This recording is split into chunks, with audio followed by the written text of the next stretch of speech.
আসসালামু আলাইকুম, সবাই কেমন আছেন? আজকে দেখাবো মসজিদের পাশে একটা ছোট আম বাগান আছে। ছোট ছোট গাছে অনেক সুন্দর সুন্দর আম ধরে আছে,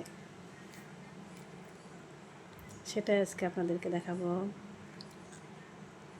ঢাকা উত্তরা, যেগুলো মিউজিয়াম আম বলে, অনেক বড় বড় হয়, 1-1.5 কেজির মতো হয়। লাল লাল আম, কেউ কেউ লাল আমও বলে। এগুলো কাঁচাও মিষ্টি, পাকাও মিষ্টি। আমি কাঁচা দু একটা খেয়েছি, পড়ে থাকে নিচে, সেগুলো আমি খেয়েছি, দেখছি মিষ্টি আছে। তারপর আমার ছাদেও আছে, আমগুলো অনেক মিষ্টি। ছোট ছোট গাছে অনেক আম ধরে আছে। গাছের যত্ন করলে আসলে অনেক ফলন হয়, ঠিকমতো সার পানি দিলে পরে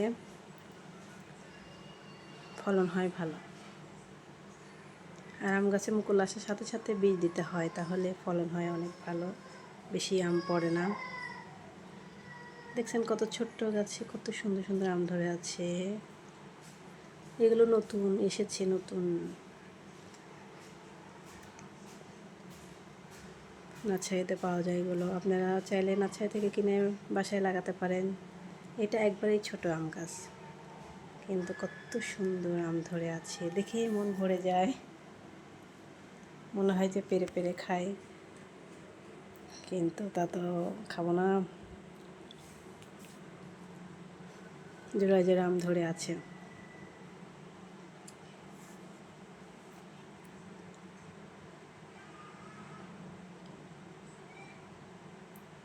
এত বড় বড় আম হয়, 1-1.5 কেজি হয় পাকলে পরে।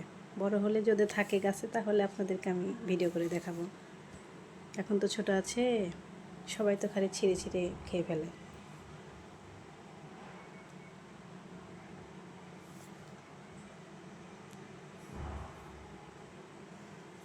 এই জাতের আমগুলো এখন বেশি, এবার বেশি হয়েছে। কয়েক জাতের আম আছে এখানে, আম্রপালি, মিউজিয়াম, লাল আম, ন্যাংরা আম, এখানে কয়েক জাতের আম আছে।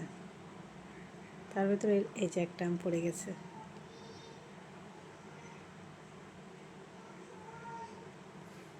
এমনিতেও পড়ে যায়, বাতাসেও পড়ে যায় আম। আম্রপালি আমগুলো খুব মিষ্টি হয়। রূপালি আম, মিউজিয়াম, লাল আম, এগুলো খুব মিষ্টি হয়।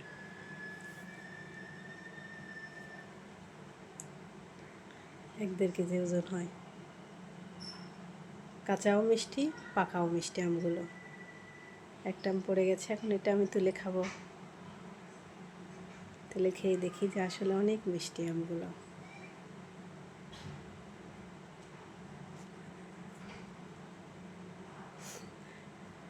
কাঁচা